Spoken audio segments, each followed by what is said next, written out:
Secretary. Sir. Thank you, Ranveer. Good evening. Thank you all for joining for this briefing. You would have perhaps seen some information related to developments since late last night, early this morning, which has been put out by the Ministry of Defense. Just in case it has been missed, I will request Colonel Sophia Qureshi and Wing Commander Vyomika Singh to just update you and fill you in on the details. Thank you, sir. Operation Sindoor पर 7 मई 2025 को हुई press conference के दौरान भारत ने अपनी प्रतिक्रिया को केंद्रित, संतुलित और गैर उत्तेजक बताया था।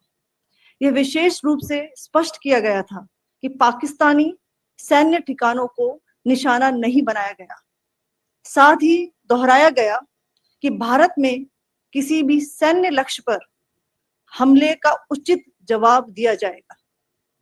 7 से 8 मई 2025 की रात को पाकिस्तान ने उत्तरी और पश्चिमी भारत में स्थित कई सैन्य ठिकानों को, जैसे कि अवंतीपुरा, श्रीनगर, जम्मू, पठानकोट, अमृतसर, कपूरथला, जालंधर, लुधियाना, आदमपुर, भटिंडा, चंडीगढ़, नाल, फलौदी, उत्तरलाई और भुज पर ड्रोन और मिसाइलों से हमला करने का प्रयास किया।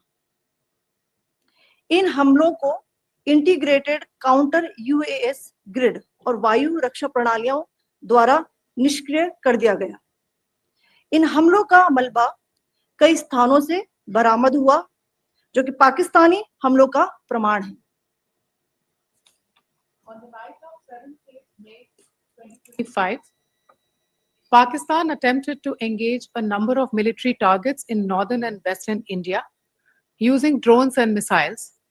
These places included Avantipura, Srinagar, Jammu, Pathankot, Amritsar, Kapurthala, Nal, Jalandhar, Ludhiana, Adampur, Bhatinda, Chandigarh, Falodi, Uttarlai, and Bhuj. These were neutralized by the integrated counter unmanned aerial system and other air defense systems. The debris of these attacks is now being recovered from a number of locations that prove the Pakistani attacks. आज सुबह भारतीय सशस्त्र बलों ने पाकिस्तान के कई स्थानों पर वायु रक्षा रडार और प्रणालियों को निशाना बनाया। भारत की प्रतिक्रिया समान क्षेत्र में समान तीव्रता के साथ की गई। यह विश्वसनीय रूप से ज्ञात हुआ कि लाहौर में स्थित एक वायु रक्षा प्रणाली को निष्क्रिय कर दिया गया।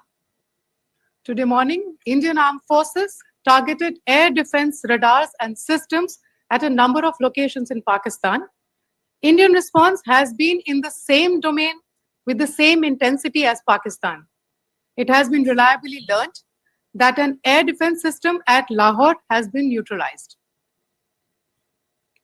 पाकिस्तान ने नियंत्रण रेखा पर आकरण गोलीबारी की तीव्रता बढ़ा दी है, जिसमें कुपवाड़ा, बारामूला, उरी, पुंछ, मेंढर और राजौरी क्षेत्रों में मोर्टार और भारी तोपखाने का इस्तेमाल किया जा रहा है। Pakistan has increased the intensity of its unprovoked firing across the line of control using mortar and heavy calibre artilleries in areas in Kupwara, Baramulla, Uri, Poonch, Mendhar and Rajouri sectors in Jammu and Kashmir. 16 innocent lives have been lost, including 3 women and 5 children, due to the Pakistani firing. Here too, India was compelled to respond to bring mortar and artillery fire from Pakistan to a halt. Indian Armed Forces reiterate their commitment to non-escalation, provided it is respected by the Pakistan military. Jai Hind.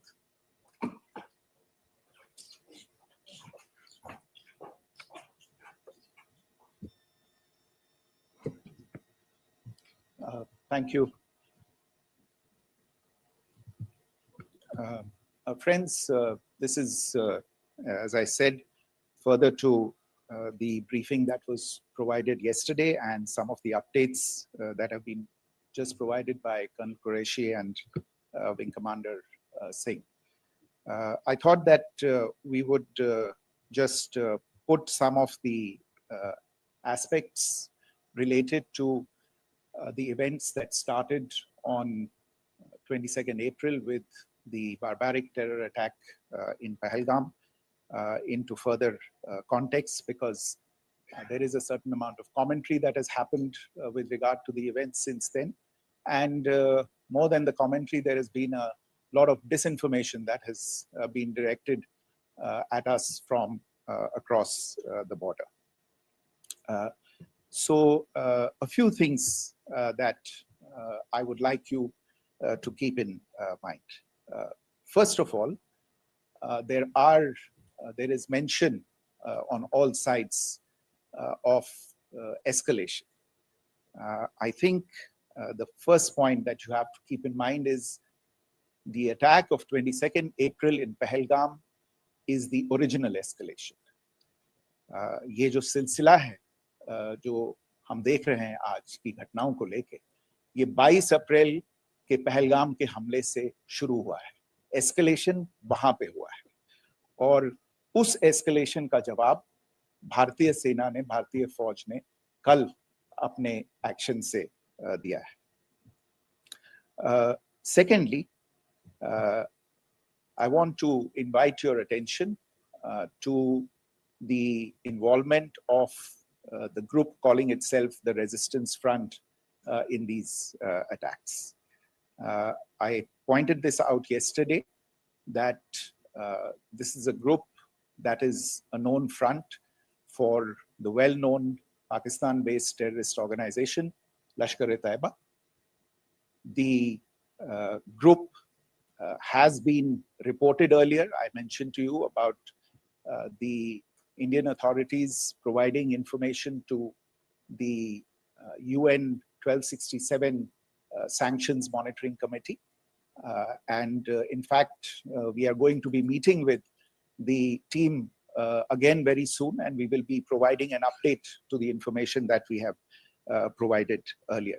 But what is interesting, दिलचस्प बात यह है कि संयुक्त राष्ट्र की सुरक्षा समिति में जब पहलगाम के हमले को लेके एक प्रेस वक्तव्य जारी करने की बात चल रही थी, तो आप सोचिए किस देश ने टीआरएफ का, द रेजिस्टेंस फ्रंट का उसमें मेंशन किया जाना, उसको अपोज किया, पाकिस्तान ने. This was after the fact that the TRF claimed responsibility for this attack not once but twice, within a few hours after the incident on the 22nd of April, and then again on the morning of 23rd April.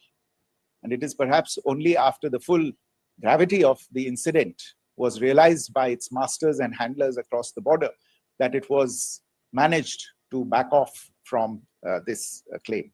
Obviously, that retraction doesn't convince anybody. तीसरी चीज जो मैं आपसे कहना चाह रहा था, और कर्नल कुरैशी और विंग कमांडर सिंह ने कल भी बड़े स्पष्ट शब्दों में और आज भी आपसे ये बात साझा की है. जो भारतीय रिस्पॉन्स है वो नॉन एस्केलेटरी है, प्रिसाइज है, सटीक है, मेजर्ड है और कंसिडर्ड है.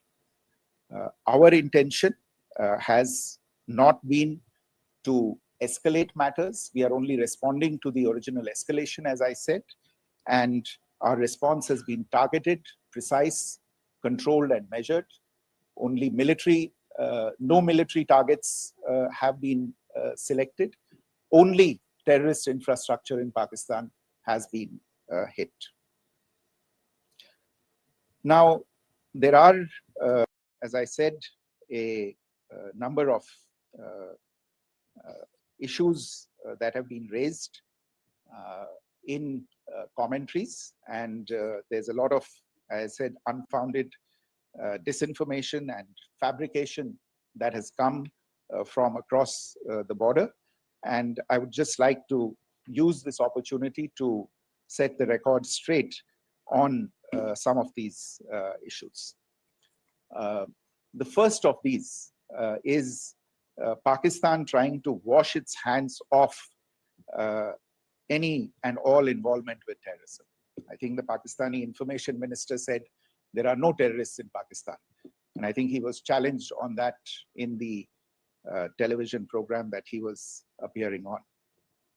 But even if I partially repeat myself from yesterday, I think Pakistan's reputation as the epicenter of global terrorism is rooted in a number of instances where concrete evidence is available, not just to India, but to governments and authorities and agencies around the world. There are several terrorist attacks around the world where Pakistani fingerprints have been found.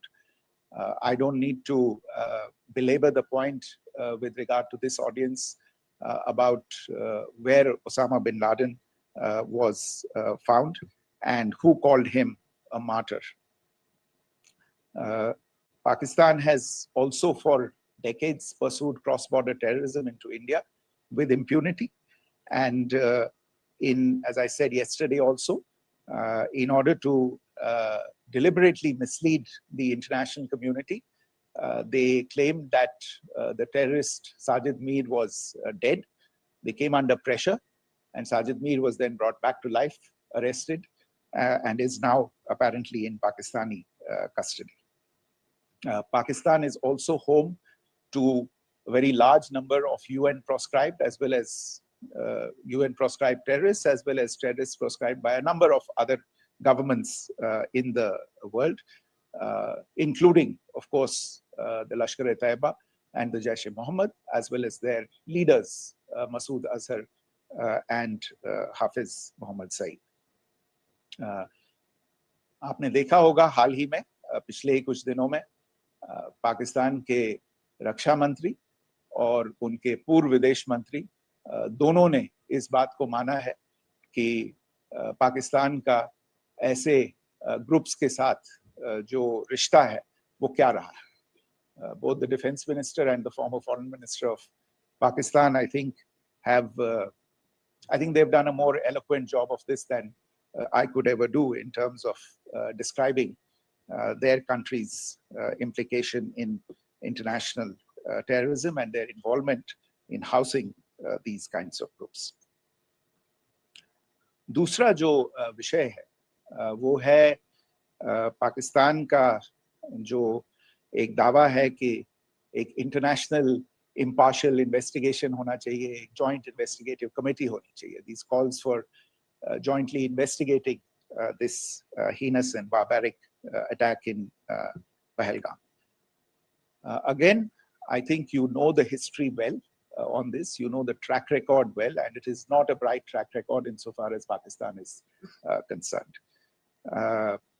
In fact, in the pursuit of justice for the victims of multiple terrorist attacks, whether it be Mumbai in 2008, in Pathankot in 2016, or many others, but in particular for these two attacks, India had offered to cooperate. India provided forensic evidence and urged Pakistan to bring the perpetrators of these attacks to justice. We, in particular with regard to the Mumbai attacks of 2008, where a Pakistani Lashkar-e-Taiba terrorist was captured alive, India provided extensive information and evidence related to the involvement of Pakistani terrorists in this attack. Cases were registered, but you are all aware that these cases have not progressed, despite the formation of judicial teams, etc. And Pakistan has consistently stonewalled all efforts to move the investigation along. In fact, with regard to the Pathankot attack as well, a joint investigative team was formed. We gave access, unprecedented access, I should say, to Pakistani team to the site of the attack. details of call records data and DNA, etc., were shared with Pakistan. We had shared with them details related that we had been able to access to the addresses of terrorists. We presented evidence against the office bearers of Jaish-e-Mohammed who had conspired in the attack, and the handlers of the terrorists who facilitated them and guided them in. But there has been no movement on this. So in all of this, I think the experience has not been positive, and it certainly doesn't give us the confidence now to take at face value Pakistani assertions of wishing to participate in a joint investigation. These are just delaying tactics. These are just stonewalling tactics. And in fact, there is reason to believe that Pakistan uses the evidence that we provide only to cover its tracks and, in fact, defend the terrorists who we are looking for and obstruct the path of investigation. A third point that I wanted to address was the claim that only civilians were killed in the strikes on the 7th of May. We have made the point very clearly that all attacks on the morning of 7th May were against carefully selected terrorist infrastructure, terrorist targets. It is not clear to us, in fact, seeing some of the coverage of the after effects of these strikes, including the funerals for the terrorists that were held yesterday. I think a lot of you have seen the reports and the coverage on media. If only civilians, if any civilians were killed in these attacks, I wonder what message this picture actually sends to all of you. This is a question that is worth asking. It's also odd that the funerals of civilians are carried out with the coffins being draped in Pakistani flags and state honors being accorded. As far as we are concerned, the individuals eliminated at these facilities were terrorists. Giving terrorist state funerals may be a practice in Pakistan. Doesn't seem to make much sense to us. Pakistan has also claimed that India deliberately attacked religious sites. This is completely false again. I have made it clear that the targets were terrorist infrastructure, terrorist facilities, and locations connected clearly with incidents of cross-border terrorism into India. And it is in fact Pakistan that is misusing religious sites as a cover to in fact radicalize, direct, and indoctrinate and train terrorists. In fact, contrary to what Pakistan is claiming, yesterday Pakistan launched a targeted attack on the Sikh community in the state of Jammu and Kashmir, hitting Gurdwara in Poonch and the homes of Sikh community members, which came under attack. And we know that at least 3 individuals were killed in that particular attack. Pakistan is also making attempts to, in fact, just to add to this point, the retaliatory action that Pakistan has taken, in fact, is impacting civilians. I showed you the picture of the Gurdwara and the Sikh community members who were killed in this. There are other civilians also who've been killed and injured in these attacks. In fact, since yesterday morning, a total of 16 civilians have been killed and 59 others have been injured in the attacks by Pakistan.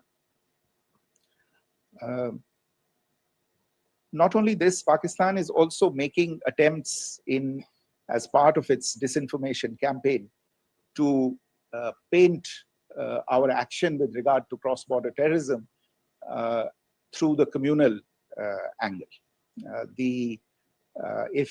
If that is the issue, then I think I can do no better than to cite or point you in the direction of the Pakistan Army Chief's speech of 16 April 2025.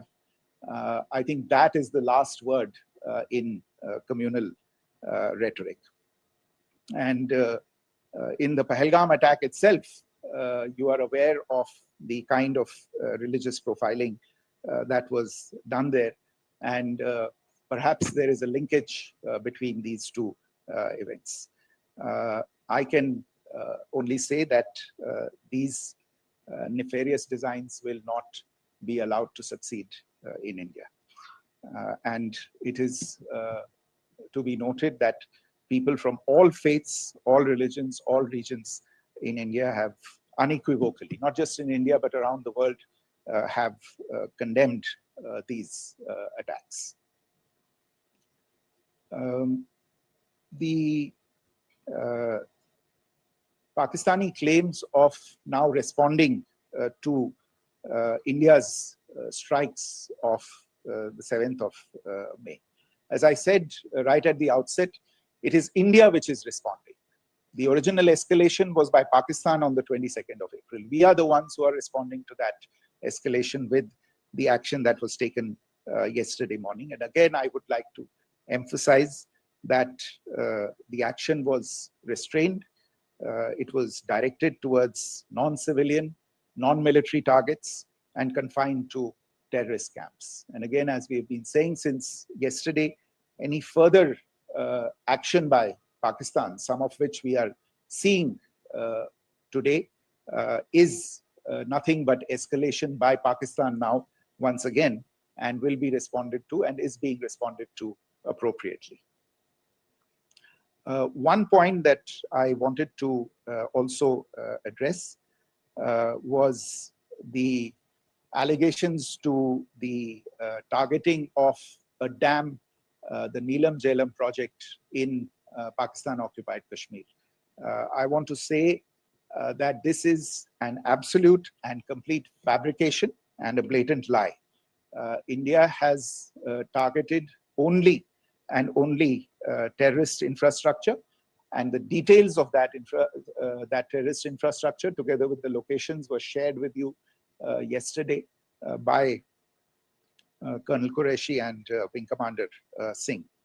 I should note that if this kind of a claim is a pretext for targeting Indian infrastructure of a similar nature, Pakistan will be entirely responsible for the consequences that will undoubtedly follow. Finally, I want to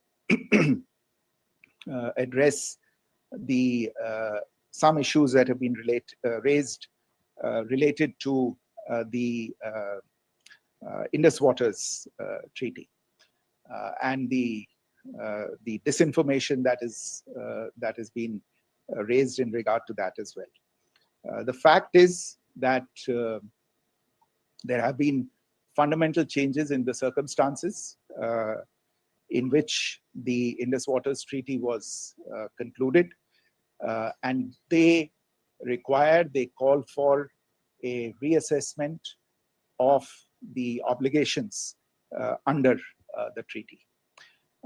Over the last year and a half to 2 years, India has been in communication with the government of Pakistan. We've sent several notices to them requesting for negotiations to discuss modification of the treaty. India has for 6+ decades now honored the treaty, even during periods when Pakistan imposed multiple wars on us, and even when relations were adversarial. Pakistan is the one that has been acting in violation of the treaty, deliberately creating legal roadblocks in India exercising its legitimate rights on the Western rivers. Any projects that India sought to build on the Eastern rivers, and even on the Western rivers, which we are allowed to by the treaty, were always challenged by Pakistan, thereby hampering our rights to utilize our legitimate waters under the treaty. In fact, if you see the preamble of the treaty itself states that the treaty was concluded in a spirit of goodwill and friendship. Mark those words, concluded in a spirit of goodwill and friendship. ये भारत का धैर्य और भारत की सहनशीलता है जो 65 साल से हम इतनी प्रोवोकेशन के बावजूद इस ट्रीटी को निभा रहे हैं. However, as has been made clear earlier as well, Pakistan has not responded to our requests to enter into negotiations for a reassessment of the obligations under the treaty. A number of conditions have changed. This is a treaty that was based on the engineering techniques of the 50s and the 60s. We are living through the first quarter of the 21st century. Technological changes and technological advancements have to be taken into account. There are demographic changes. There are climate changes that have taken place. There is the imperative of clean energy. And of course, the terrorism that Pakistan has wreaked in the state of Jammu and Kashmir itself has hampered India's ability to exercise its rights under the treaty. Pakistan's persistent refusal to respond to our requests to enter into government-to-government negotiations on the modification of the treaty is, in a sense, itself a violation of the treaty. And therefore, India has taken the step of putting the treaty in abeyance until Pakistan abjures irrevocably its support for cross-border terrorism. Maybe I'll stop there. I mentioned earlier yesterday as well that this is an evolving situation. I would therefore ask all of you to be considerate and restrained. It will not be possible for us or my colleagues from the armed forces to share operational details at this point in time. Beyond that, if you have any questions, may I have time for only a few, and I'll try to answer those questions. Okay, I give the floor to Rishabh. Foreign Secretary, good evening. This is Rishabh from Times Now. I just wanted to understand, as per the press release that has been released earlier today, it says that we have successfully hit at the air defense of Lahore. Does it give our forces a better chances if in case of further escalation? And are there other air defense places as well at strategic location that were targeted? Rishabh, you are violating the first rule that I set out at the end of my remarks. The press release that has been issued by the Ministry of Defense today speaks for itself. It is related to operational matters. It's been released by the Ministry of Defense. As more information becomes available, it will be released at the appropriate time. Once again, please don't go into operational details at this point in time, because this is a constantly evolving situation. Yeah, go ahead. Foreign Secretary Smita Sharma, just wanted to ask, the Pakistani Minister Ishaq Dar in an interview has claimed that the national security advisors of India and Pakistan have spoken to each other. If you could confirm or deny, and is complete severance of diplomatic ties with Pakistan also on the table? I have no information with regard to contacts between the two national security advisors. Insofar as diplomatic relations are concerned, you've seen the steps that were announced in response to the following the meeting of the Cabinet Committee on Security on the 23rd of April. There are no further steps that are under consideration at this moment in time. Here, go ahead. Foreign secretary, मेरा नाम मनीष है, मैं TV9 Bharatvarsh से हूं और आपने खुद ही बताया कि कितना मिस इन्फॉर्मेशन क्रॉस बॉर्डर से आ रहा है, बल्कि ऐसा लग रहा है जैसे पाकिस्तान के प्राइम मिनिस्टर और डिफेंस मिनिस्टर तक भी प्रोपेगेंडा करने में मिस इन्फॉर्मेशन में आ गए हैं। वो कई बार तो ये तक दावा करते हैं कि हम 3 राफेल हमने गिरा दिया, इतने हमने मिग गिरा दिए, और जब उनसे पूछा जाता है तो वो कहते हैं कि सोशल मीडिया में हमने ये सब चीजें देखी थी। तो अगर आधिकारिक तौर पर अगर आप कुछ कह सकें इस पर, ताकि उन्हें भी समझ में आए कि इस तरह के प्रोपेगेंडा नहीं चलने वाला है। देखिए, जब सही समय होगा तो आधिकारिक तौर पे इसके बारे में सूचना मिल जाएगी, लेकिन जो आपका प्रश्न है कि प्रधानमंत्री और उप प्रधानमंत्री और विदेश मंत्री, उनके रक्षा मंत्री इस तरह की बातें कर रहे हैं, तो इसमें अचरज की कोई बात नहीं है। आखिरकार ये एक देश है जिसने अपना इसका जन्म लेते ही झूठ शुरू हो गया था। 1947 में जब पाकिस्तानी फौज ने जम्मू कश्मीर पे दावा बोला, तो उन्होंने किसी ऐसे वैसे व्यक्ति से नहीं, संयुक्त राष्ट्र से झूठ बोला कि हमारा कोई लेना देना नहीं है इससे, ये लोग जो गए हैं वो तो कबायली हैं। वो तो जब हमारी फौज वहां पे पहुंची और यूएन के लोग, संयुक्त राष्ट्र के लोग खुद वहां पे पहुंचे, उन्होंने देखा कि वहां तो पाकिस्तानी फौज घुसपैठ करके आ गई है, उसके बाद पाकिस्तान को मुंह की देखनी पड़ी और उनको मानना पड़ा कि हाँ, उनकी फौज वहां पे कुछ समय से पड़ी हुई है। तो ये जो यात्रा है एक तरह से 75 साल पहले शुरू हो चुकी है। तो I am not surprise that this kind of disinformation is being indulged in. या Siddhant. So Siddhant from Beyond. Sir, we have seen a lot of negative comments coming from the Pakistani military of escalation. If tomorrow there is an escalation, there are strikes, we know one attempt has been thwarted, what will be the Indian response to those attempts of creating more escalation? Because it is looking like it's going towards more escalation. And my second question is, are any other world powers, essentially the P5 countries, the West Asian countries, reaching out to de-escalate the current situation? Look, on escalation, we've already made our stance clear. I mean, there are 2 basic points. First of all, it is Pakistan that escalated on the 22nd of April. We are only responding to that escalation. And then what we have said yesterday and what my colleagues have said today, that now if there is an attempt at further escalation by Pakistan, it will be responded to in an appropriate domain. And therefore, the choice is entirely that of Pakistan to make. As to your second question, I don't think I can do better than to point you in the direction of the statements that are being made from practically every chancellery in the world and the sentiment that they are carrying.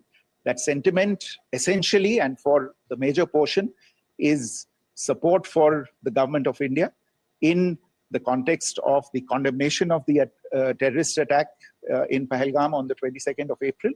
There is wide recognition of the government of India's right to respond to these attacks in self-defense, and of course a desire to ensure that there is not further escalation. I think these statements speak for themselves. Yeah. Sir, this is Mausami from India Today. Now, in the all-party meeting, we have learned that the defense minister has said that, in the Operation Sindoor, almost 100 terrorists were killed.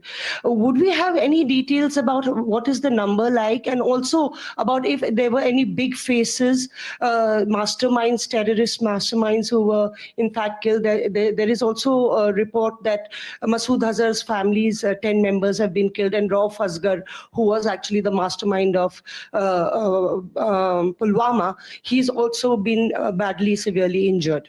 I don't have information at this point in time to share with you on these issues.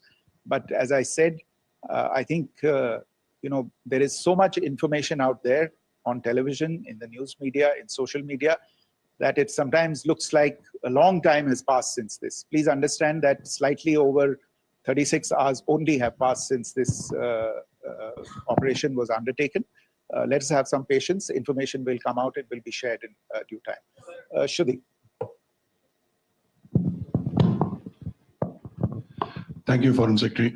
Shruti Ranjan from Bloomberg. Sir, could you give us any understanding whether India has moved the IMF or the World Bank to kind of, sensitize them about the the bailout that Pakistan has, and the kind of stuff that the Pakistan government is doing? Look, we have an executive director at the IMF. Tomorrow there is a meeting of the board of the IMF, and I'm sure that our executive director will put forward India's position. The decisions of the board are a different matter. The process through which they are made. But I think the case with regard to Pakistan should be self-evident to those people who generously open their pockets to bail out this country. And since you are from Bloomberg, I think you would have the data on how many IMF bailout programs have been, very good, thank you, have been sanctioned in the space of the last 3 decades. And I think you would also have an idea of how many of those programs have actually reached successful conclusion. Probably not many. So I think this is a decision that board members have to take by looking deep within themselves and looking at the facts. So we can, one last question, sir. Yeah. One last question. Foreign Secretary, I'm Siddhant from CNN News 18. I would like to know, since it's an opportunity to speak to you, I would like to know the response coming from United States since last 3 weeks. Saudi Arabia, Qatar. In fact, Prime Minister Modi spoke to Qatar before the strikes that evening. Perhaps how do you read the support coming from these countries? Perhaps traditionally they were seen on the other side. This time around, their statements are strong worded. In fact, India-Saudi joint statement also had a very strong condemnation, strong worded condemnation. United States at all level have condemned the attack and have extended support. In fact, Saudi Deputy Foreign Minister is in India. He just met EMS Jaishankar. Also, if you could shed some light about on his visit, his meeting with EMS Jaishankar. In fact, we have also been told that he met Prime Minister Modi. Thank you. Look, all the countries that you named and many others, we have been in touch with them. The Prime Minister has spoken to a large number of world leaders. A large number of world leaders have called him, as have called the External Affairs Minister. As we speak, there are conversations going on today as well with world leaders. And your assessment or conclusion of the general tenor of these messages is very much on point.